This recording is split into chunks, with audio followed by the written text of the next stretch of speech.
Welcome and good afternoon. It's the Business X-Ray Show this Sunday, the 27th of March 2022. And today we are looking at, as the promo has already brought it out, the relevance or the importance of human resource in building strong business entities or enterprises. I have very special guests in the studio today who are going to help us understand the importance of that attribute for business, that is human resource. One of them is an entrepreneur, a seasoned entrepreneur from the education sector. And then, as usual, we have a resident coach from NTV Uganda, the sponsors of this show, together with Minister of Finance. I'm your host, Charles Boji, and without any further ado, let me introduce Noah. Noah is from NTV Uganda.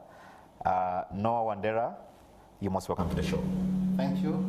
Good afternoon, viewers. Very good. And then our entrepreneur, Simon Peter Mwonge. Simon, you're most welcome to the show. Good afternoon, our dear viewers.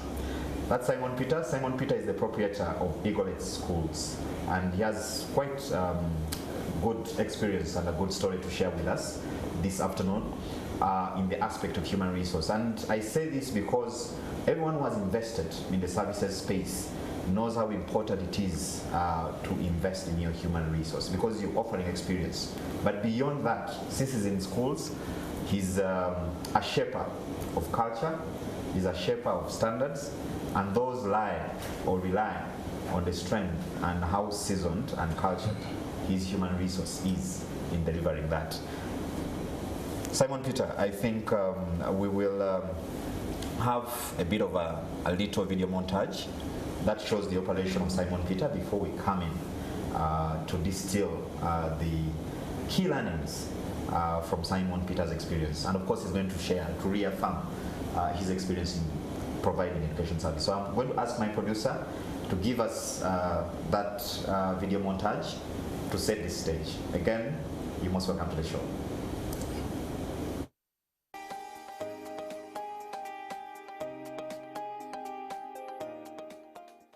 My name is Simon Peter Mwonge. I'm the principal of the Eaglet Schools, the branch in Chengera and Busega. We run two schools, and they are both a kindergarten, day and boarding primary schools. We opened up these schools. We began with the Chengera Busega branch on the 26th of May 2008. We began as a kindergarten only. We kept on growing and advancing into a full primary school.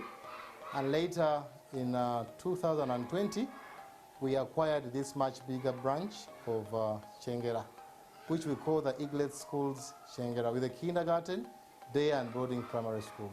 The schools in general, I'll talk about Uganda, but maybe even world over, have been grossly hit by the COVID-19 pandemic. First of all, we've never had a time like almost 2 years of inactivity. These are 2 years of not earning money, and a school like any other enterprise needs a lot to stay afloat. So we've had 2 years of not earning, but we have to spend to keep these schools running and being able to open like we've just opened this year. So we've been grossly hit because we had no incomes. Most of the schools lost the staff we had, because some staff went abroad, others went on to other vacations, and some schools could not even be able to open up because most of their numbers had gone to other schools, some had relocated to other locations.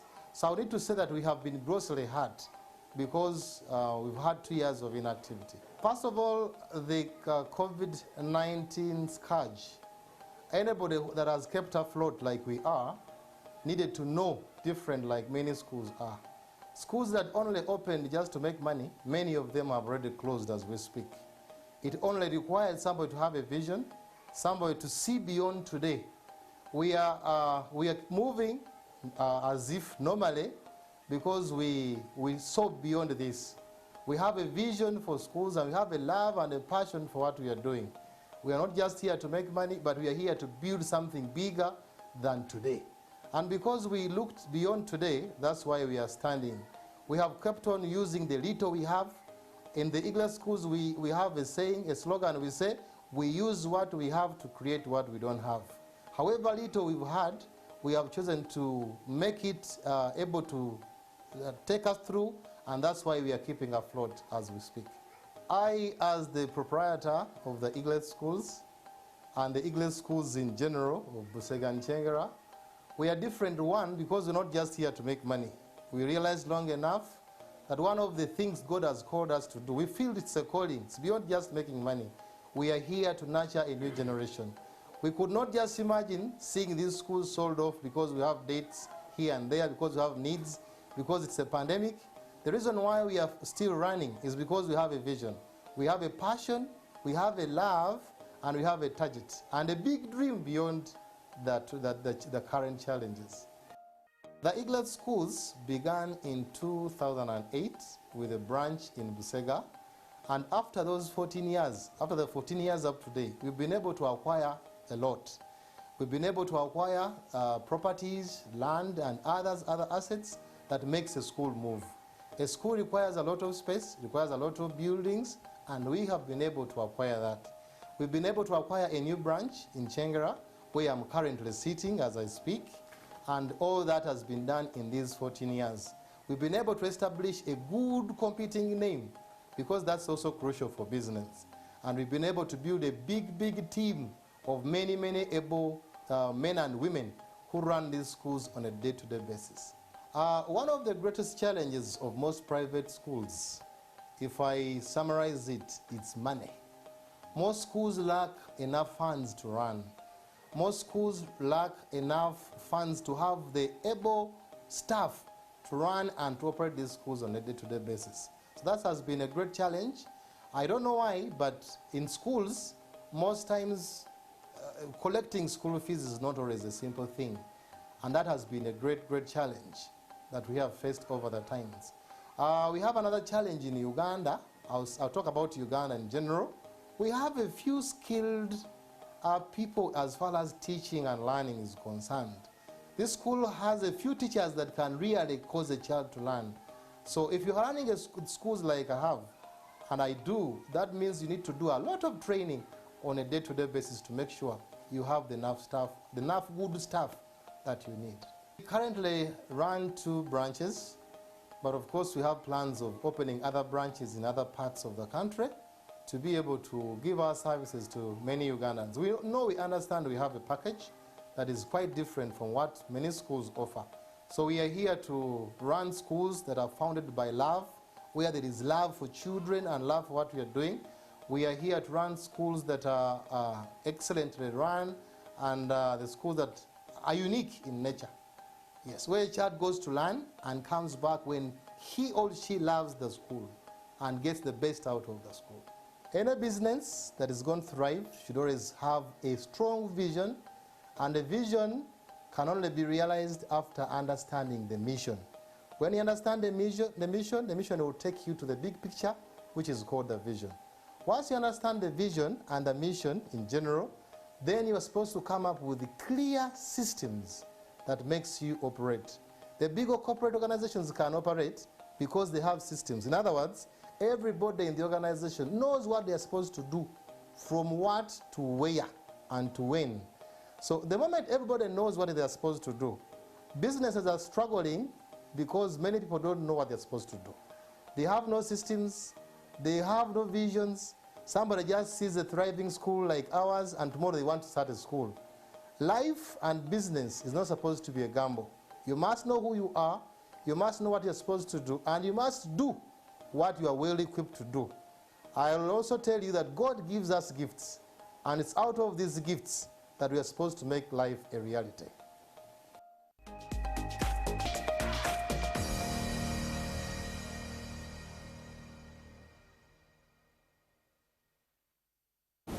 Welcome back, viewers.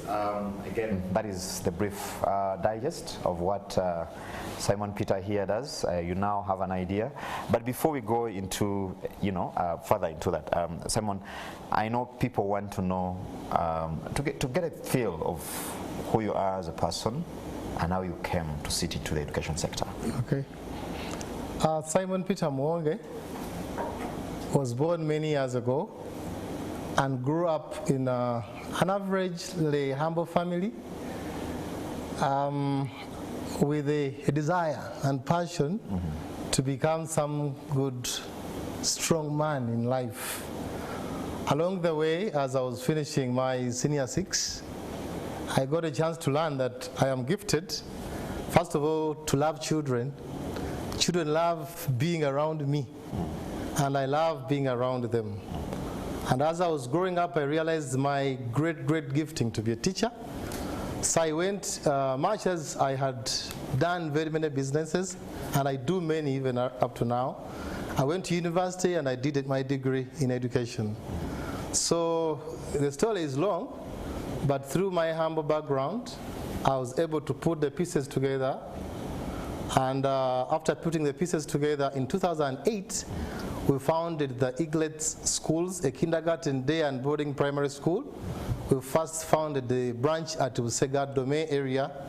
And then later in 2020, before COVID, right before COVID, we acquired another much bigger school at Chengera Mugongo A. So I'm the principal of the Eaglet Schools, but what summarizes the many things I do is I'm a teacher. Yes. I can hear that. The inherent gift in me and the summary of my life is I am a teacher of many things, but I'm a teacher. Great. Of course, it's not every day that people, of a particular profession, yes, also make that decision, to go into business, to own. I mean, we have, for instance, good doctors who choose to work for a particular hospital. We have even good teachers who choose to work for a particular school. Yes. How do you then get the vision and, of course, the courage to say that let me now look at education, not from the teaching side? Of course, you're still teaching, yes, but then also from the business side. Yeah. I think it all goes back to what we call self-realization. Many people are really not entrepreneurs. They may be doctors, but not entrepreneurs. Yeah. He may be a teacher, but not an entrepreneur. But I am an entrepreneur. I have a history that I began doing business at age 11. Okay. As before I even finished primary school, somehow in the schools I started in, I was doing some business and earning some money. So the dream and the gift of a teacher and the way that strong it is, I couldn't find myself maybe working in any school because I wanted to have something brought out the way I feel it in me. Yeah. Yes, because it's a very strong gift. I hear you. Yes. No, I see a story of passion. Yes. Vis-a-vis profession here. Yes. I don't know what you read from that you can distill from Simon Peter's submission on that, for our viewers. Thank you so much, Charles. And thank you, Simon Peter. From his experience, from his sharing, we really see passion coming out very clearly. And this is one of the fundamentals for an entrepreneur. You must be passionate about what you do. And we also see he has mentioned that he recognized his gift, he recognized who he is, his potential, and really worked towards moving towards that direction. So I think all entrepreneurs, all business people, it's recognizable that we need to have that gift. We must understand who we are, then we amass the resources necessary for us to move into the direction that we want. Because that drives you. Yes, that's now what drives. You raise a very important point, Noah, the issue of resources. Yes. And many a time when people talk about resources, they think about money, capital, and the rest. And here, I'll bring you back there on how important to look for other soft resources. I prefer calling them, like business development services and the like, because that becomes key. Sometimes you have the passion, but you lack the technical know-how. And I want to put that question to Simon Peter. Yes. So you have this vision, you feel you're entrepreneur. Yes. When I look at, the scale and the level at which you operate in your schools, you're not like a person who just rode on passion alone. Who are some of the partners, or how did you get to that particular space? What kind of mentorship did you receive? Because I doubt it's just the education degree you had or the love you had for children. Yes. But I see something more must have come in. If you can share with us that which you got and from where. Okay. And I believe it can be something quite resourceful for the entrepreneurs watching us. Okay. It's quite true, like you've said.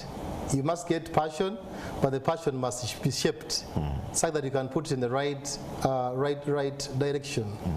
I got a chance first of all, I read a lot. I read very many books. Yes. But also along the way, I don't know how, I got a chance one day in 2011 to see an advert in the newspaper. And I saw they were calling some entrepreneurs who wanted to go and get some training. And then I landed into the hands of the Enterprise Uganda. I think if I've not forgotten, it was Entrepreneur Training Workshop, ETW, in 2011. And I want to say vividly that since then, much as I was doing much, I had read a lot, but when I got in the hands of Enterprise Uganda, because these are people who have experiences, local experiences, who have customized trainings as far as business entrepreneurship is concerned. Yes. I want to say that those 11 years of my life have been different. I hear you. Since I became a member of Enterprise Uganda. Okay. I've been taught very many things, and I'm flying.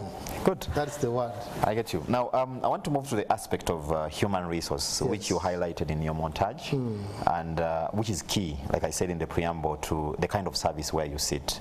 Again, how do you now start to assemble a team? You know, to deliver the kind of service you're delivering in the education sector? If you can walk us, you know, your beginnings, you're getting the first teacher, you're the one teaching yourself, you are the only vision, because we see, Yes. and I'm asking this because we see quite a number of entrepreneurs actually stopping there. Yes. You know, and in the end, they remain the alpha and omega of the operations. everything. Walk us through that, Simon. All right, I think it was not a simple thing, but one thing I know is somewhere, somehow, if God has given you a gift, there's a way He makes provision. Somewhere, somehow, you know, a fish, once it goes into the water, Yeah. it can't fail to swim. And when you bring it out of the water, it can't walk, Yeah. because it's a fish. Somewhere, somehow, if you're in your area of calling and gifting, things work out. Yeah. I don't know how much I don't have enough time to explain that, but somewhere, somehow, things work out. So, indeed, we walked the journey at the beginning of the Eaglet School, that is in 2008. We got our very first teacher, then I had a sister who was a helper at school, and I was doing everything. But together, little by little, we have put up a team of over 60 people. Okay. Who are now running the Eaglet schools. And unlike many proprietors, like you said, at least through the trainings, of course, of Enterprise Uganda and others, have come to know how to put up strong teams, able-bodied, strong, skilled, passionate, and maybe I've also learned how to motivate my staff. Because the company, the organization, the institution is always as strong as its team.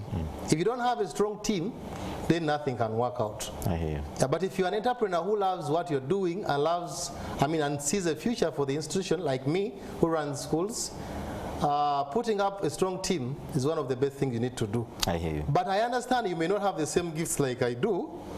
That's when now Enterprise Uganda comes in. To shape you and help you understand how to do it. Yes. I've also been taught a lot. Let me ask you something before I bring in Wandera Yes. here. What are the key ingredients or aspects, you know, to look out for a starting entrepreneurial business when you're actually trying to assemble your team? What should we look out for? What should be the key principles that someone should follow because I see you mentioned a very important point. You began with a family member who probably was sharing your passion. Yes. What else can we look at? All right. One of the mistakes that many people do in this generation is thinking that life is a gamble.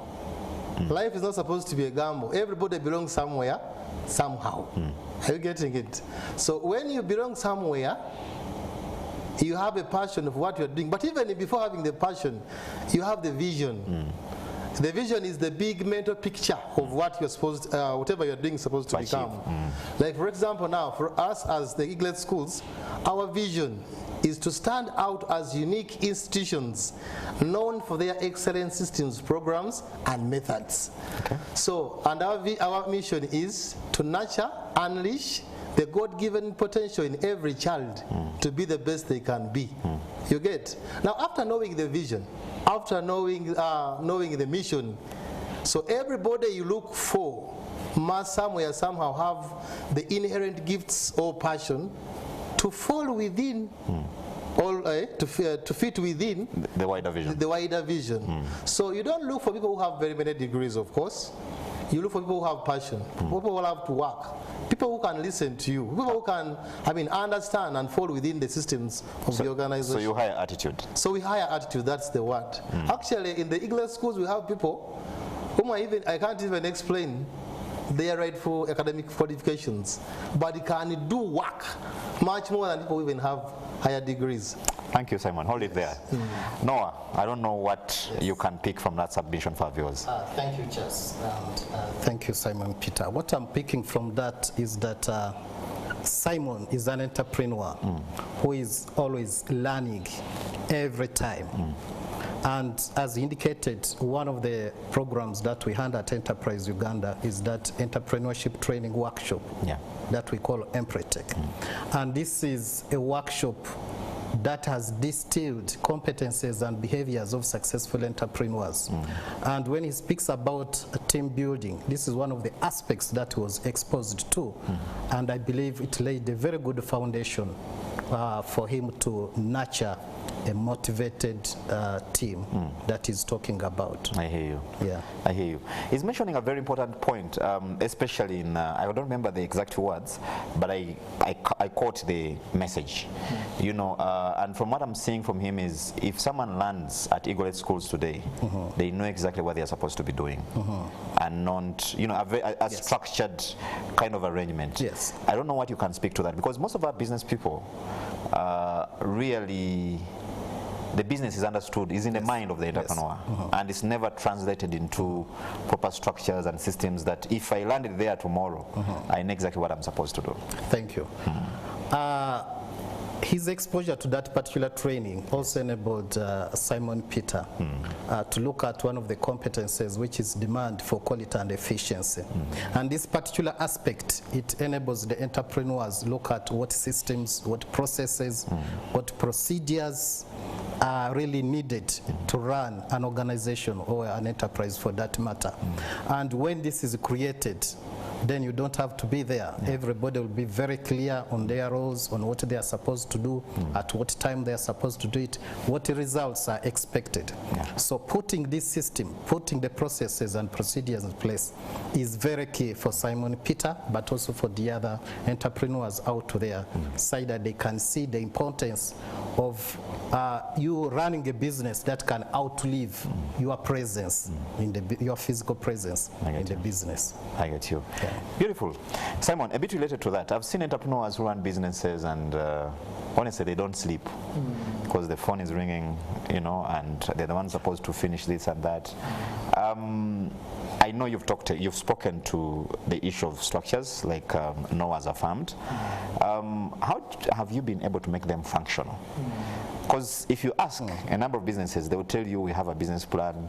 Some of them have things that are pinned on the wall with vision, mission, objectives clearly spelled out. But then when you lift the veil, you really see, you know, actually so about 80% is exactly 80% of the employees cannot even tell you what and it actually happens even with big corporates. So how have you been able to rub and cascade this down to your staff to make sure that it's actually they live that and deliver that? First of all, I talked about having a strong vision. I know where we are going, and indeed I know that what we're going to do is far, far bigger than me. And because I knew long ago that we're not, it's going to be bigger, and I've been nurtured, like you've just heard. I've been taught, I've been mentored, and I've been prepared for what I'm doing. And one of the things I've come to realize that makes an organization work, by the way, if you are the one-man show, like I just mentioned, if you are like in Africa, they call it the man of the key has gone. Yes. The man of the key has gone. Whereby, if in case you have gone, then they can't buy, they can't sell. Everything rides out. The man of the key has gone. Yes. Actually, I always see new parents at the Eaglet schools when they come. Everybody says, I want to see the principal, I want to see the principal. But I always tell them that me, I work behind the scenes, and everybody else is supposed to be on the forefront. Yeah. And I've actually seen many of my friends who run schools. Some of them are much more even smaller than the Eaglet schools, but you find them with sleepless nights. But if you understand the good and the benefit of having systems, if you understand the good and the benefit of having processes and procedures, everybody in the organization to be knowing what they're supposed to do. First of all, people hire staff.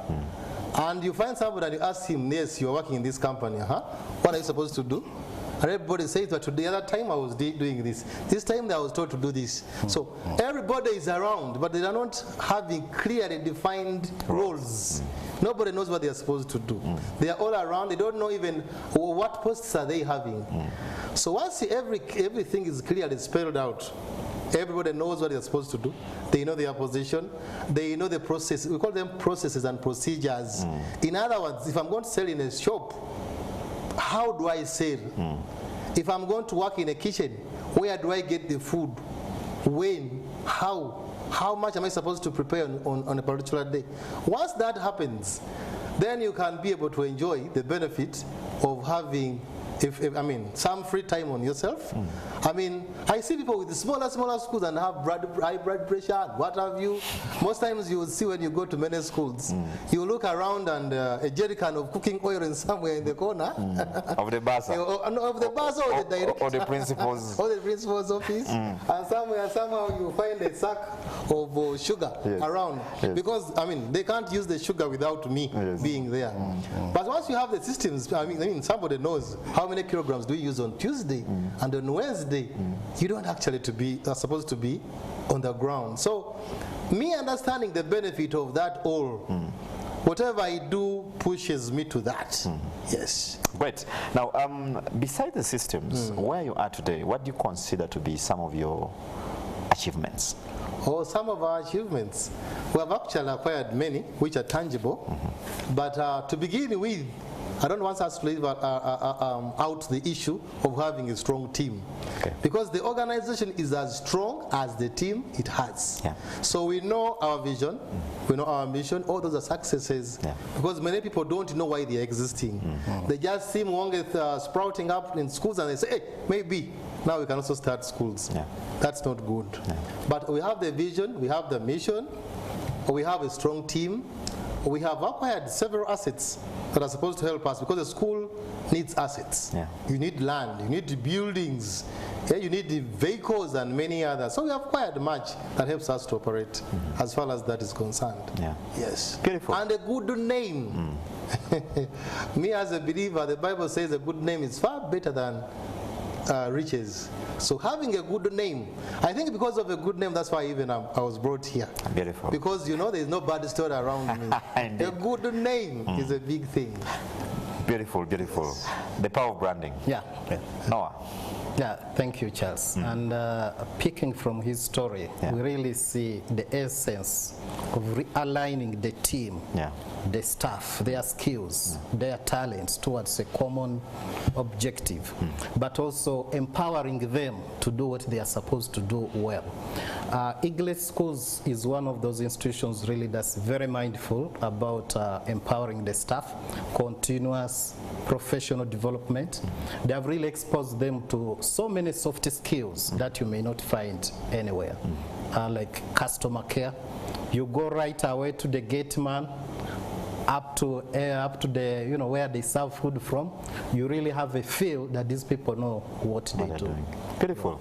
And I think, Noah, that's quite important because one of the sectors, if you look at our GDP as a country, they will show you services and manufacturing are up there in contribution to GDP. And then now you have the others, farming and the others, despite the fact that they employ many.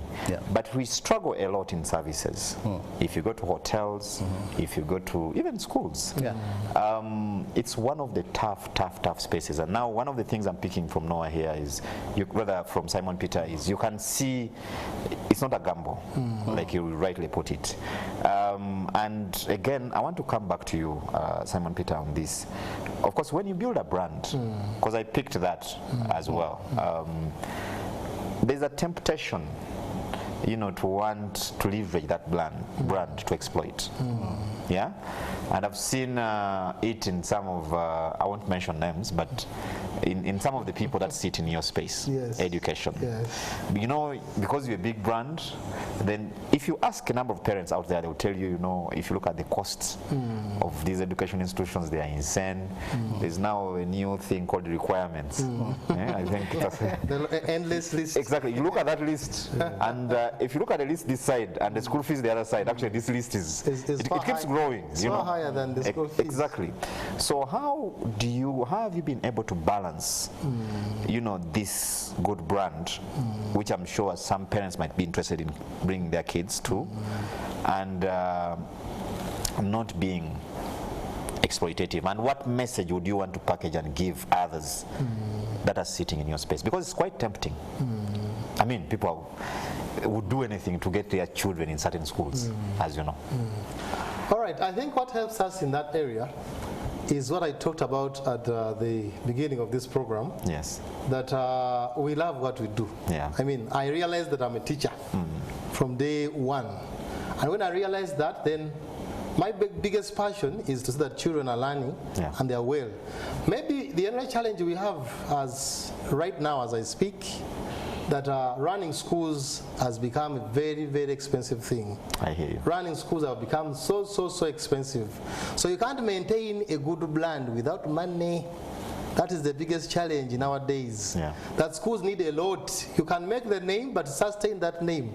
You need a lot. That's another thing. Otherwise, if you have good running schools like mine, and you don't have enough to pay those staff, there are many people who have the challenge we have nowadays. They have businessmen who have ventured into schools. For them, they are not professionals. They don't know what they are doing. They just want to see a good school, a good school. So what they do, they pick player number A, player number B, player number C, every now and then from any school.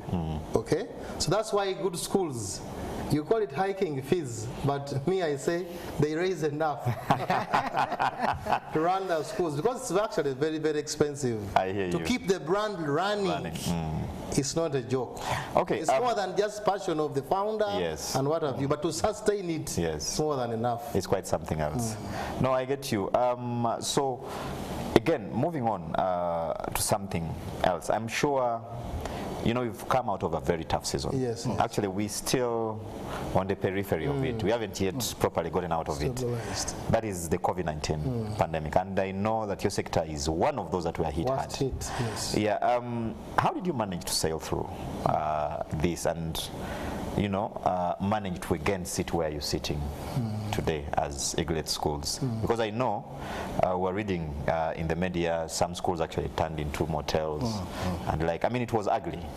So, and I know there are school proprietors out there who are watching this show and are keen to know, how did you sail through to actually see the light today? Okay. I think there are very many factors and many points I can mention.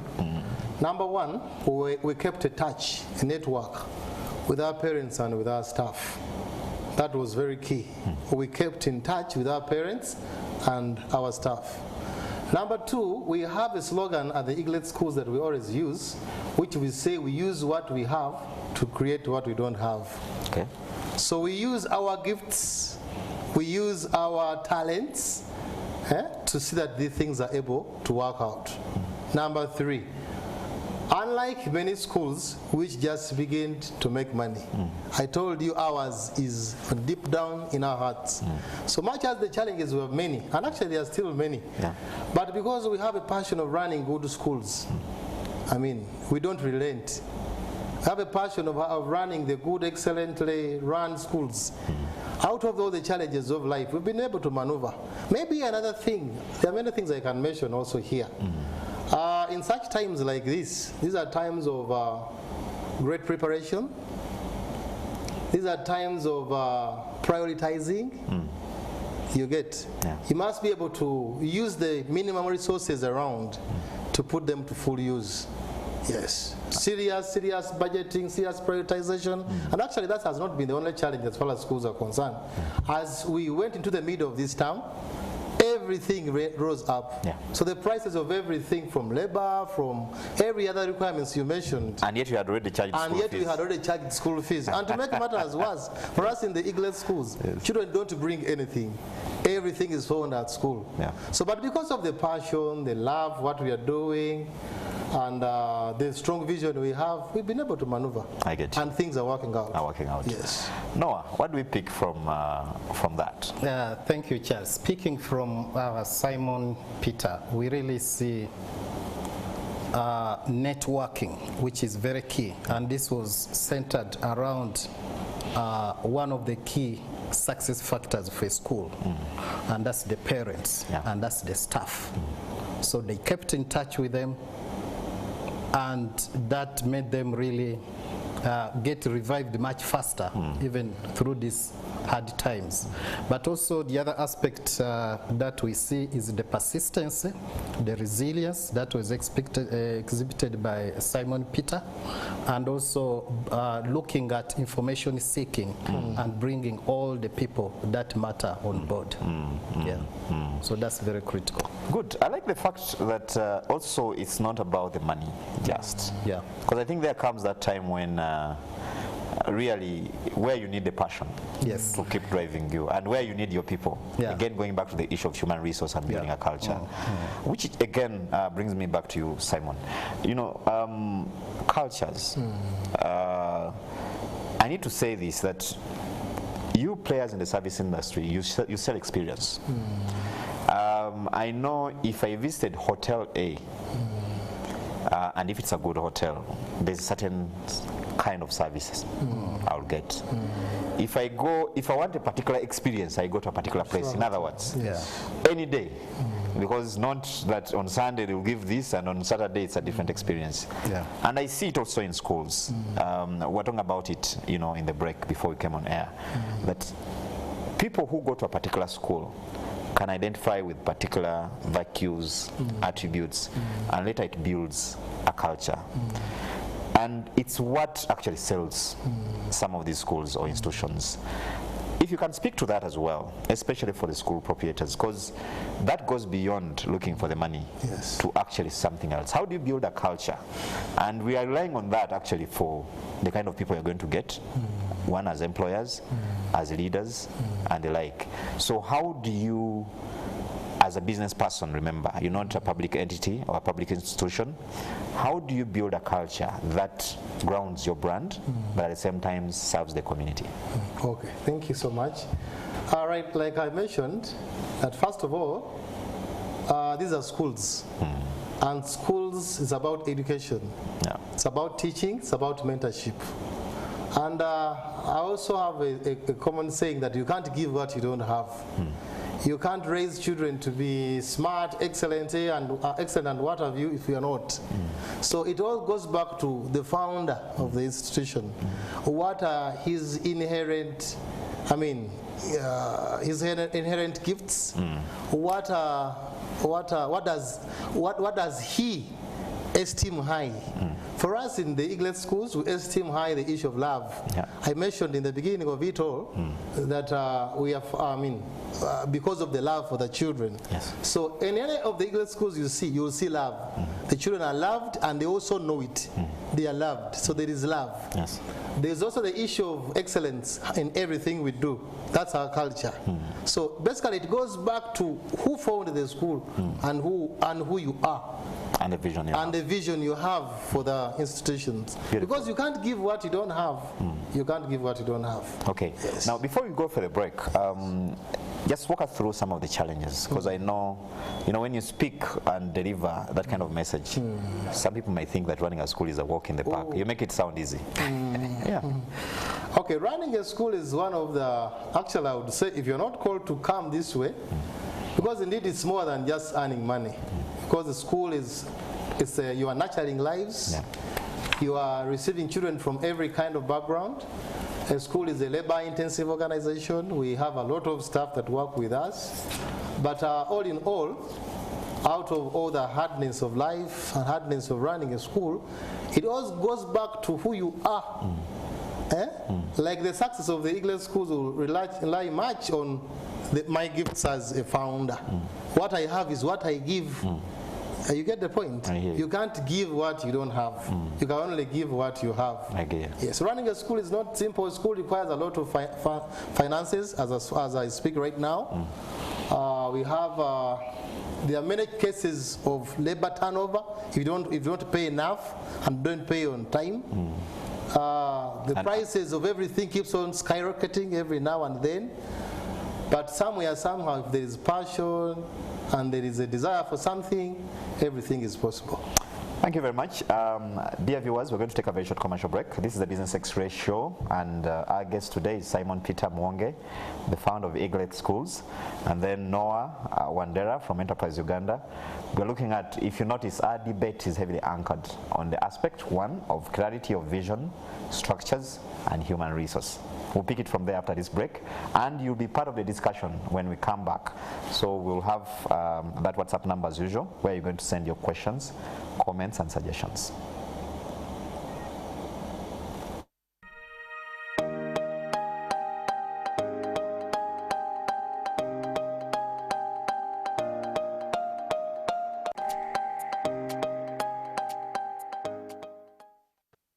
Welcome back, viewers, after that very short commercial break.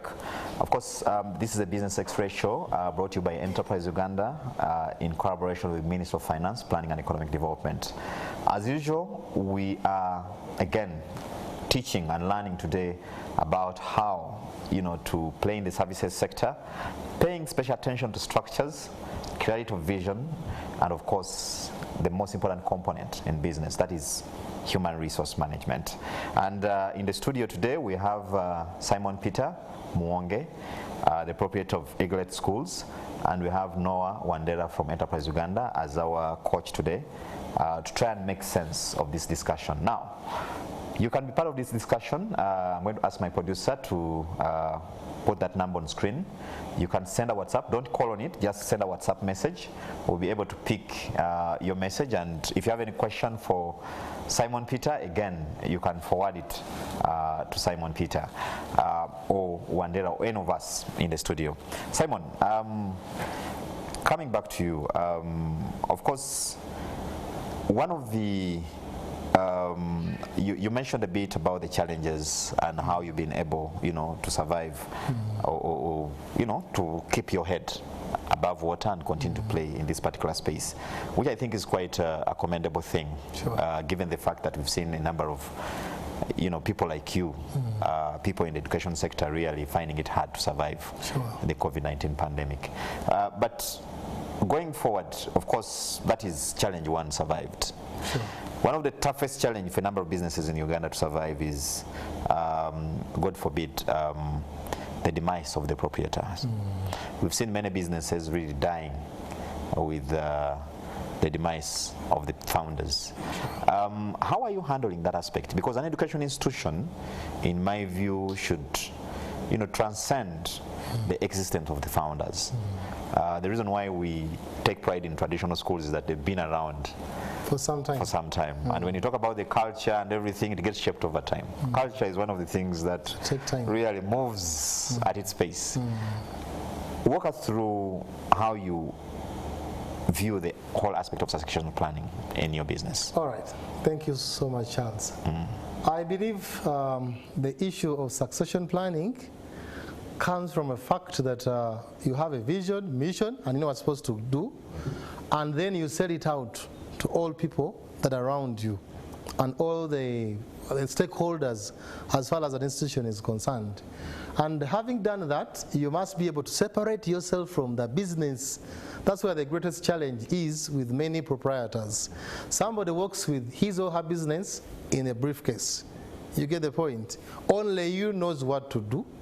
Only you knows where we buy what. Only you knows how much we sell something. So once you build a strong team like I talked about, and everybody knows what they're supposed to do, and you give them a chance to face the day-to-day challenges, and you sit in the back seat, not because you are, you sit in the back seat of the business, but you allow everybody else to play. So somewhere, somehow, in your absentia, either demise, like you've said, those people will be able to do something with or without you. Yes, the challenge is to move with your business. You are the business, in other words. Yeah. Without you, nothing can be done. Without you, nobody can pay or can sell. We can't sell or we can't buy because it's not there. You've seen it in very many either shops or supermarkets.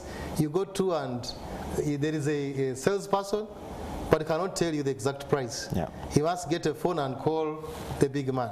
So that is something we need to work out. I get you. Yes. Noah, this is a very important point. Sure. We've seen many businesses going under, and Simon Peter here is raising a very, very critical point. I don't know what you're taking home on that. Okay. Thank you so much. Picking up from Simon Peter, and also picking up from the previous discussion, we really see the element of the entrepreneur being the campfire. Succession planning starts from the entrepreneur himself. What vision, what mission they have, but also having a long-term perspective. What do they see beyond their existence? And this has clearly brought out the fundamental aspects of the values, of the cultures that we saw before, but also the essence of making that preparation. Thank you. I hear you. Thank you very much. Simon, you know, when you mention that, again, I'll use this word again, you make it sound so easy. You know, that you get these guys, you shape them, and they start doing the work. Yes. And I know some entrepreneurs who have really struggled with that and burnt their fingers. Every time they delegate, you know, things are not done the way they're done. And some of them actually now assume that kind of posture of, nobody I need to be can do there. it if I'm not the one. Exactly, that kind of thing. How do you get people? How do you get your people to that point?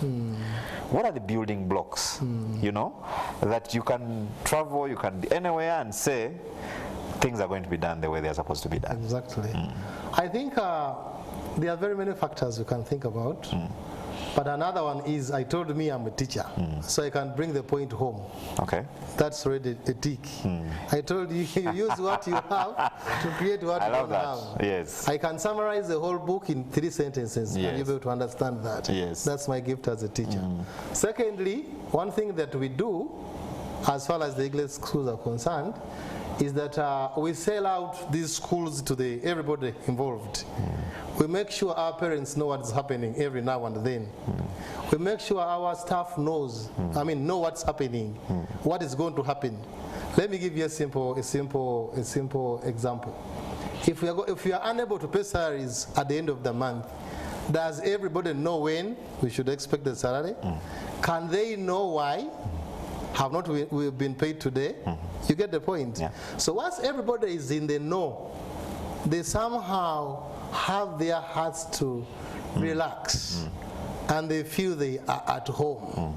Okay? Yes. Another thing we do, like we are called the Eaglet Schools. Yes. That's a story. That's a family. Yeah. I am Mr. Eagle. The teachers are the eagles. The children are the eaglets, the young ones of an eagle. I get you. So in our family, like I'm called Mr. Eagle, I'm the father of the family. So everybody feels loved by daddy. I hear you. You get the point? I hear you. The eaglets and the staff. Yeah. So in other words, it's a family. It's not just that somebody just comes to work and we pay them money and off they go. These are people whom we put in our lives and they see us in their day-to-day lives. In other words, we are their friends, we are their parents. You get? I'm talking about Mr. Eagle, there's Mrs. Eagle, that is Mrs. Mwonge. They are the eagles who are the teachers, the children are the eaglets. So it's a family. We are always together. You get the point? So once people sell out the vision of the organization and the institution, somehow things become simple. But one of the other big challenges that many entrepreneurs do, they are a roof. He cannot talk to the askari. He's the director of the school. He cannot talk to the children. He cannot play with them. When they see him coming in the corner, they all take off. Me, when I get out of my car, children run to come near where I am. Because it's a family. Once it's a family, and people come to trust you, that you are their dad, in quotes like I've just said, Mr. Ego, somewhere, somehow, they pour out. and you pour yourself into them. And when you pour yourself into them, they feel like you are part of them. Somewhere, somehow, they're not foreigners. Yeah. So this is our school, in other words. It's not his school, but this is our school. Even if they see somebody doing something wrong, they say, but don't you know? You're supposed to do this. Our culture is this. Why do you run with this sugar? After all, we're going to also I mean, we shall be able to, to use that sugar, all of us together. Somewhere, somehow, it works out. I get you. Yes. Beautifully done. Yeah. No, I like the fact that, you know, a number of entrepreneurs struggle to sell their vision, actually to communicate. You know, and I think because you train, you mentor them, I don't know, and probably you can speak to that as well, how easy it is to tell an entrepreneur who began their business that, you know, you're actually struggling to sell it to your staff. And I think it's also part of the problem why many fail to get their people do what they're supposed to do. Sure. But I don't know what you picked. You can share it with us. Thank you so much, Charles. I think he brings out a very critical aspect of communication, feedback, involving the people, so that they own the business. They're like part of it. In other words, they are shareholders who are not listed as shareholders. Are we together? So they do it as a family. They feel it is part and parcel of them. So now that creates the essence of responsibility, individual responsibility, to ensure that the mission, the goals, the objectives they aspire for are all achieved. Are brought out. So it really takes us back to the aspect of the team, a well-built team with all the principles that come with it, with very clear communication, team cohesion, where people understand each other, where everybody is part of the family, as he has illustrated. Great. Thank you. I want you to speak to this as well, Noah, because he again mentions the issue of being the ego. Whether Mr. Ego, and then you have the Eagles. There's even Mrs. Ego. And Mrs. Ego, and then the Eaglets. And the Eagles, the staff are the Eagles. Exactly. So that defines, in a nutshell, a structure of a family. Yes. Yeah. And I know there are some family heads. Yes. Yeah. Who even their eaglets do not believe in. When daddy says he's going to bring this, they take it with a pinch of what? I mean, unfortunately, it happens. And we see the same culture also in business. Yes. Where people look at the proprietor and they say, what did he say? That one he has to first do before we must see something. I don't know what you say. You can speak to that also based on the experiences of most of our entrepreneurs, because we are trying to see how do you build trust in your human resource, how do you build a culture, and then it can rub off to the others. Yes. Thank you so much, Charles. I think this aspect also takes us to issues to do with the transparency, openness, and still a lot to do with communication. When everybody understands, when everybody is seeing what is happening, when everybody is seeing the value of their effort, they are being rewarded, they are being motivated. I think there's an aspect that he mentioned of just looking at them beyond them being staff, but also looking at the other side of their life, the love that they have for them. And I believe that also includes appreciating their personal challenges, which really brings cohesion together. I get you. So I think the titles of Mr. Ego and the rest, they may, I believe they are just there to define certain aspects, but he could have, really brought down the barriers such that there is, as he mentioned, the children, when they see him getting out of the car, they all run to him. So that just indicates that those barriers are not there. The titles may not be there, but when they are appreciated, especially in terms of the roles being played, then everything can go on smoothly. Beautiful. So we shouldn't really create a barrier, a distance. Between the proprietors and the staff. Thank you, Noah. Simon Peter, the issue of finance. It's a very, very important aspect that I've seen some businessmen, because they've mastered it, they've grown. Others, because of issues around there, they've gone under. One thing I know for the fact that most people in the services industry sell a promise. If I take my child to a school today, and I pay, let's say, 1 million school fees, you're promising me that you're going to teach them for the full time. For the full time, and you're going to give them this kind of curriculum. It's the same with the tourism industry. I've seen it a lot, where people, especially those Europeans and other developed countries, they tend to book their vacations quite some time ahead. Yes. And I've seen entrepreneurs really messing up that, because they got the money in advance, so he wants to first put up a brick and mortar structure somewhere, and he thinks he will, you know, juggle it and be able to deliver. Just again, for purposes of people who are watching us, who are in the services industry, what can you speak to them about the aspect of finance? Because at the end of the day, it comes down to the numbers. Yes. They need to understand, first of all, that finances is a very integral part. It's a key factor if anything is going to work out. Yeah. Any company, organization, school without money is as good as nothing. But where many people struggle is the fact that they fail to separate themselves between the business, the company, the school, and themselves. Talking about schools where you come from, schools are very tempting. Yeah. You must have been sold out. You must know what you are doing. You must love the numbers. You must know how to handle the budgets. Because a school, most schools, parents pay school fees at the beginning of term. Yeah. Somebody deposits their million, their 500, their 800, and waits the service for the whole term. So what most schools proprietors struggle with is seeing 100 million shillings on the account, and then the man says, I can't buy a new car.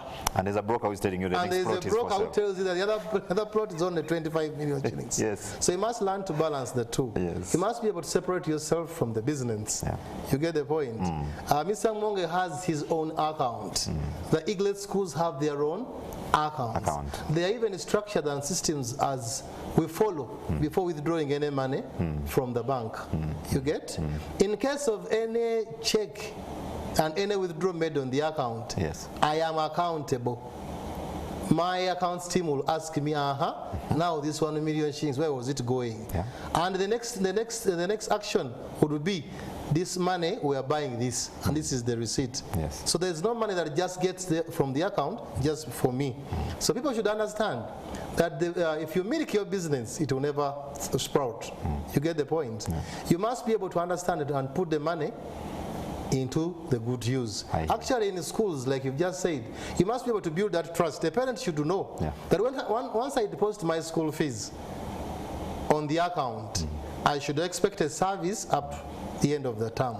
The more you build that trust in the, like I talked about all the stakeholders, all children should know that we are come back to school, we are going to eat, we are going to have a good time, we shall have teachers. You get the point? Because these same children who are, in school we have two clients. We have the paying customer, who is the parent, and we have the consuming customer, who is the child, who is the pupil or the student. But all these the two clients we have, will come to understand, just in case you are not putting their resources to good use. Thank you, and once they realize that, then the trust is broken. Great. Yes. Noah, finance.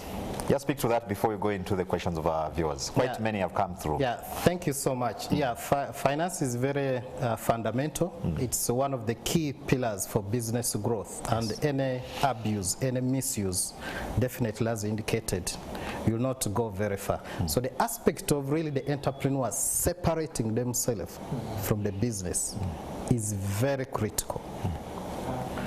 We have seen the media and other sources, awash with so many stories where entrepreneurs landed into problems just because that aspect was not handled well. Very well. So I think it's a habit, it's a behavior that they need to adopt and start practicing. Sometimes it may not come easy, but as indicated, with the proper systems, with proper procedures regarding how money comes in, how money gets out, how it is used, I believe entrepreneurs can make greater growth for their enterprises. Beautiful. Thank you. Now moving on to some of the questions that are coming through. I have someone here, he's saying good afternoon, is wondering, do you have unfair competition coming in from other institutions? He's using also the word beefing. I think beefing is used nowadays to mean a bit of someone who feel bad about progress and that kind of thing, and is wondering how do you handle such challenges when they arise? Yes. Actually, competition is so much as far as schools are concerned, as far as now, the current times we are in. Like I told you, I think we had a discussion before the program started, that most schools which are only founded by teachers who are not entrepreneurs are falling out. Because they are failing to manage the issue of professionalism and these other good business practices, business operational practices. So the only way we are able to maneuver and we are moving up is, me, I'm doing what I am. Yes, I'm a fish in the water. In the water. Yes. Beautiful. Now, I know you talked this a bit, but maybe you can, touch it again for the purpose of our viewers. Yes. Motion is asking, how do you handle circumstances of natural disasters, like it happened during the COVID era? Issues with with maintenance of schools, infrastructure, staff salaries, and the like. Okay, I think we all understand. If you have looked into our books and many of the things we do, either contracts and what have you, I think from time immemorial, I've never seen anybody including the component of natural disasters. I think now we understand that's something we need to think about. I think nobody has ever got a loan, and in the offer letter they discussed how to work out the natural disasters. But now we have come to understand that it exists, and we need to plan for it. Yes. So for us, we've been able to maneuver. Of course, I can't give you, formulas for that, because it goes back to you. Like I said, you use what you have to create what you don't have. For us, when we went into COVID, we made sure that we utilize everything we have to bring in some resources optimally and put them to maximum use. That's why you are able to see that all our schools, actually the parents, when we are coming back for the beginning of term, they are all wondering. They have seen in other schools where, the structures, we are looking the other way around. But for us, we are able to make it because we love what we are doing, we are that, and we can put to use everything we have. There's no formula I can give you, because nobody knows when a natural disaster will strike. Nobody knows whether you're going to have another lockdown or not. But also the issue I mentioned about preparation.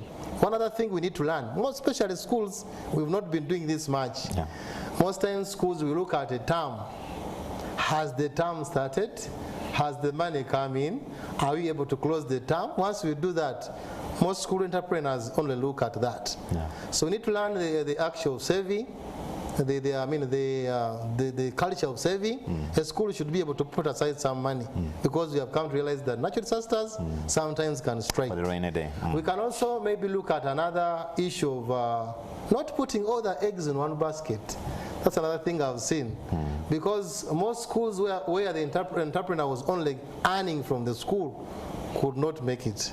Some of those schools even did not make through 2020. I hear you. But where an entrepreneur has been able to diversify here and there, they're able to make it. Beautiful. Yes. No, I have Moffat Adomat.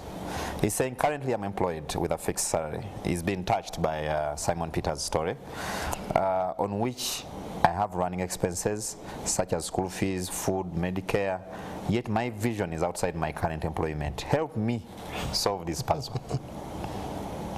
Yes, Moffat Adomat. Okay. He's trying to see how does he become an entrepreneur, in other words, and get off the salary. Great. Picking up from the sharing of our friend here, Simon Mwonge, I think fundamental to our friend Moffat, what do you love doing? What do you like most? What is your talent? Just besides where you are employed, can you create the time? How can you go about this? I think it's very fundamental for him to look at those particular aspects. Good enough indicated that he's employed. And this now the time to look at starting saving. Maybe he can make a standing order. He could be saying the salary may not be enough, but if he made a standing order, can he start saving? But also, what can he do during his free time? I believe out of the 24 hours, he's not engaged all the 24 hours. There could be a space of time that he can create, but I'll also advise him to start something. However small it is, then he can grow it gradually as he gains the experience. because Good. the journey may not be smooth. There are so many lessons to pick. Yeah. Yeah. Thank you, Noah. Simon Peter, I'll come back to you.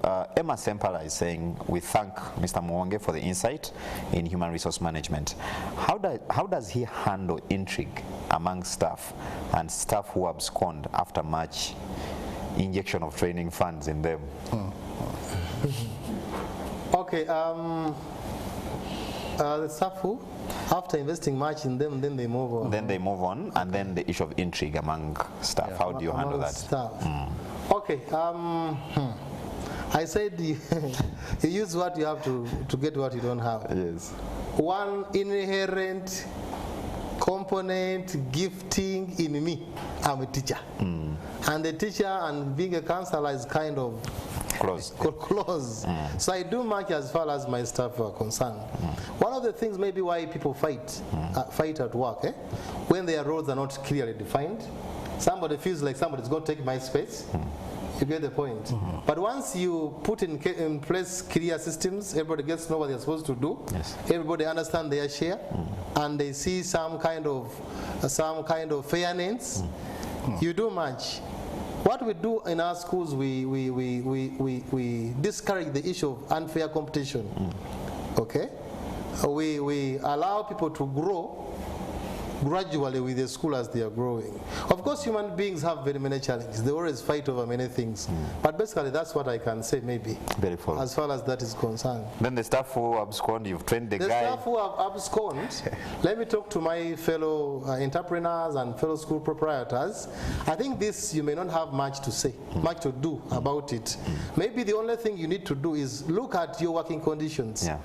Maybe these people are absconding because something is not going right. People are sensing some form of unfairness as far as the company is concerned. You can never, by the way, in human resource they say, it's not even the best if you have been working with all the same people for years and years. Yeah. Somewhere, somehow, there must be a new entrant who comes in to create the pressure and maybe to make some good pace. Injection of energy. Some injection of energy somewhere, somehow. So people will be able to move on because that's how life is. And sometimes when they move on, they can be ambassadors out Exactly, because there's nobody who has a contract to work in the school in the company forever. It's not conscription. Yes, somebody comes in the organization, he has set out that it's going to be here for 3 months, for 3 years, or 5 years. Yeah. You can't refuse him to move on. But what you are supposed to do is, can you get the best out of that person all that time he's with you? And once you, by the way, life is what you give is what you get. Somewhere, somehow, when you invest in these people, even when they go far, they realize they came from somewhere. And they might be on network. And might be on network and the other way around. Beautiful. Noah, again, someone is touched by the show, all the way from Rwanda. Great. He's saying he's Bukenya Hashim, watching from Rwanda. He's saying he wants to do something. But he's saying, what are the big challenges and benefits of starting a small business with little capital like 7 million? How can I be certain of survival if I make that decision without any other support in case of a financial crisis? So he wants to go in, but I think you can clearly see is like, what if? What if? Yes, and that's one of the one of the biggest challenges that hinder people from stepping in there. I would advise my brother to step in there. Burn a little bit of the toes, but learn. That is better than not doing it at all. Yes. But also, the other advice I would give him, let him look around and look at what challenges are existing. Can he solve a problem? Because a business is a solution to a problem. What solution can he offer that is needed by the people around the community where he's staying? We have had people who have started even without any money, and I want him to recognize the fact that he himself is the greatest capital Of his business. Yeah, so he can get started. Beautiful, beautiful. Yeah. I'll come back to you. I'm afraid we have very many questions. We'll just... Actually, let me say something about that. No, I was just saying. Okay. It's surprising that the English schools began with only 500,000 shillings. Wow. That is the story we have. 500,000 shillings.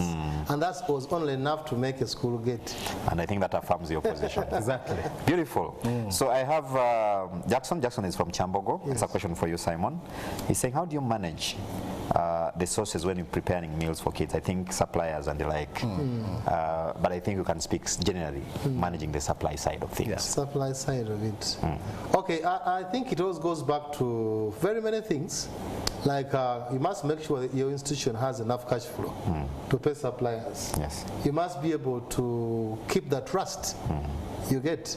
Once you have the trust of your suppliers, they'll be able to supply. But maybe among the things we talked about is how things have now changed. Yes. The suppliers in institutions no longer have enough capital as they used to do before.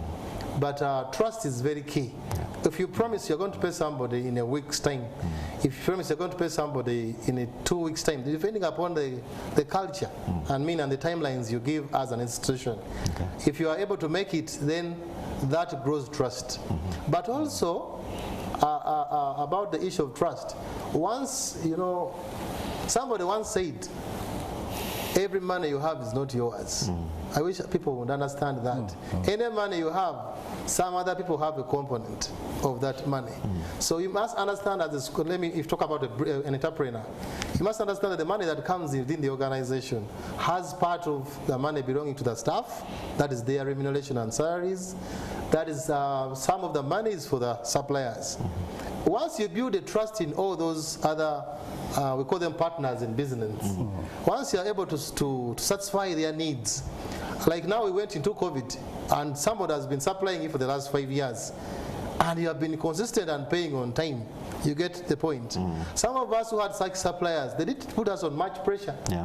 Because somebody knew the school has been closed, but you have been paying for the last 5 years. I hear you. So once the trust is there, the underlying point is called trust.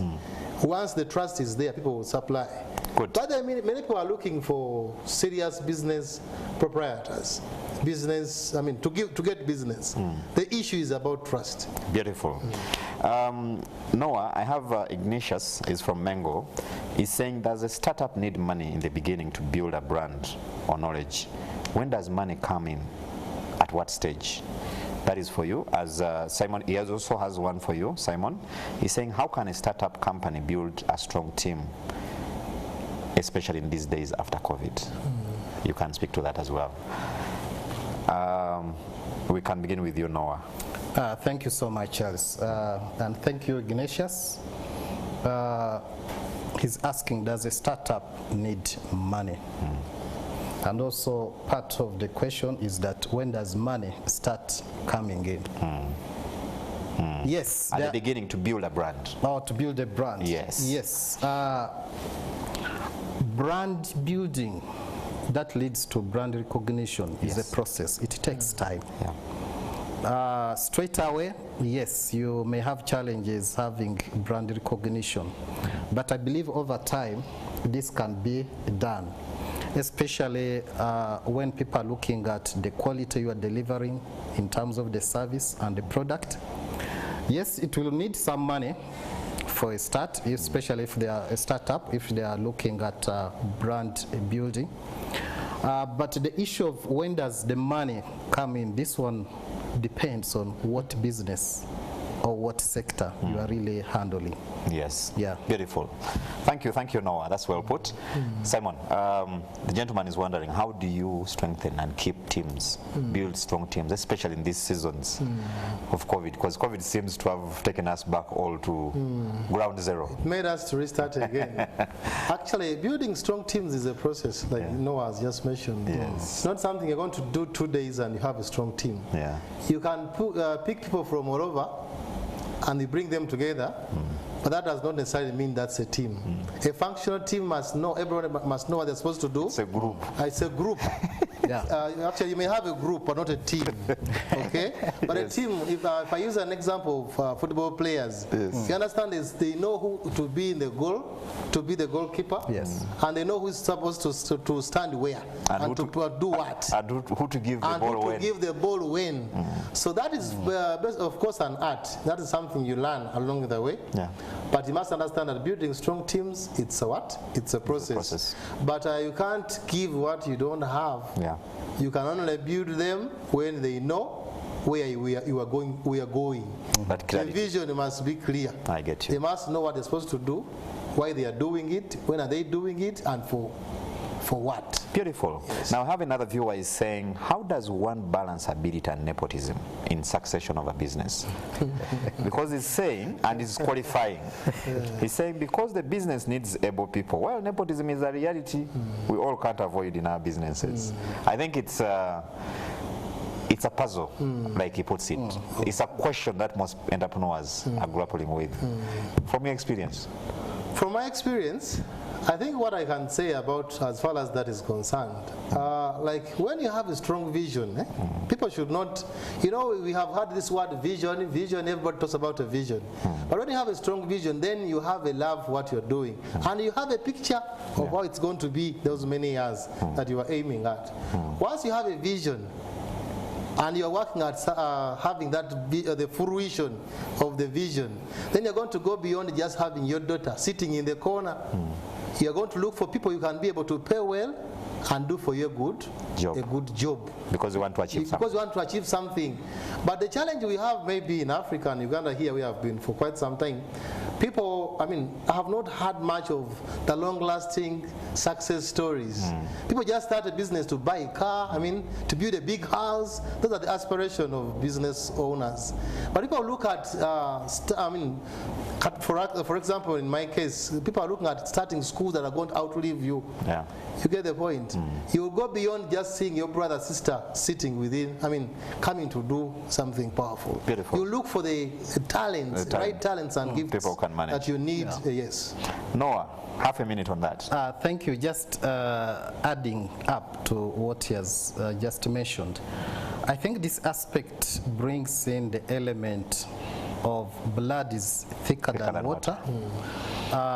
Which I believe, as far as entrepreneurship is concerned, entrepreneurs should go beyond this.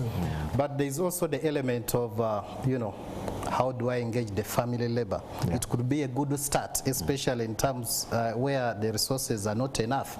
But the key thing here, which you also mentioned in our earlier discussion, is the attitude. Are they aligned to your mission, goals?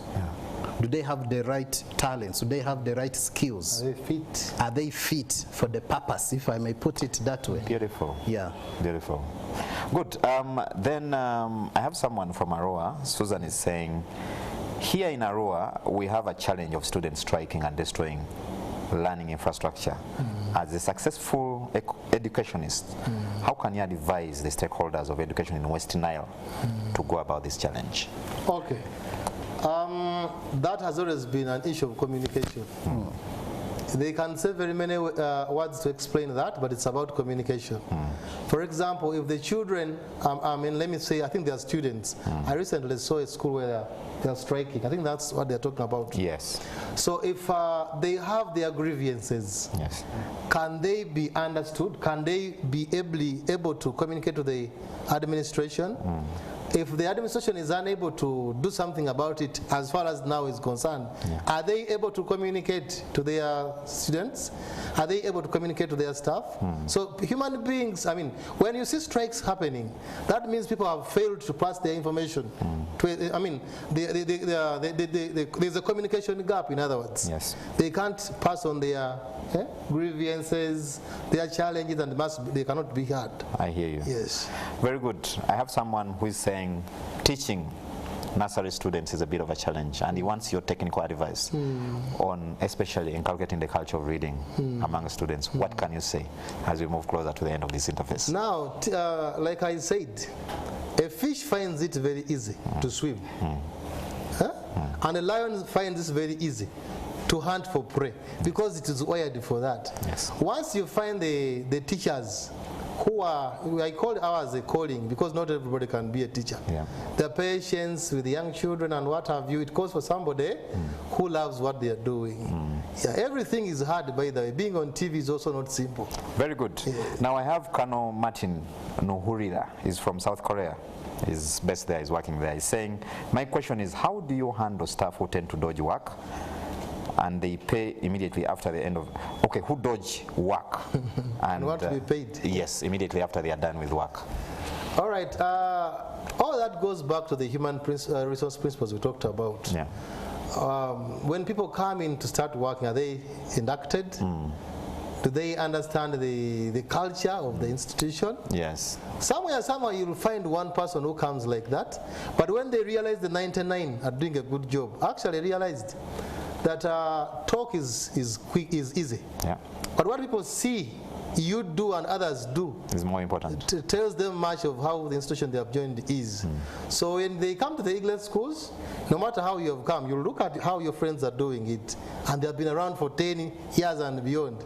So you understand, you have somehow to change. Beautiful. Yes. Thank you, viewers. I know there are quite a number of questions. We didn't have enough time today, but I can guarantee you that we will see how to distill them in our next show.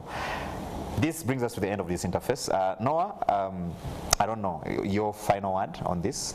Thank you, Charles. I think from our discussion, one of the take-homes, the key things that we need to act on is that every problem comes with an equal measure, if not more measure of an opportunity. Yeah. And Simon Peter has clearly demonstrated, especially given what they went through during the COVID lockdown, creating networks with the parents, with the staff, but also creating cohesion and building teams that can deliver quality services. Thank you. Beautiful. Simon Peter, and of course, I've seen some viewers asking for your contact as well. Yes, as you wrap up as well. Okay. The point I can mention maybe as we are coming to a close, and this is what I always say, because it is the foundation of everything. Unfortunately, many people don't know who they are. So when somebody sees me thriving in school, somebody will say, wow, it works in schools. But who are you? You may be a singer. Me, I'm a teacher, I'm a talker. I find it very easy to teach and bring points home. You get the point? Yes. People should know who they are. Life is not a gamble. Find out who you are, and please do that. Beautiful. Yes. Your contact? Maybe my contact can be, I'm a very busy man, but let me give them a number they can call, and somebody can get to me in case they want me. You can call the power of systems. Yeah, the power of systems. Sure.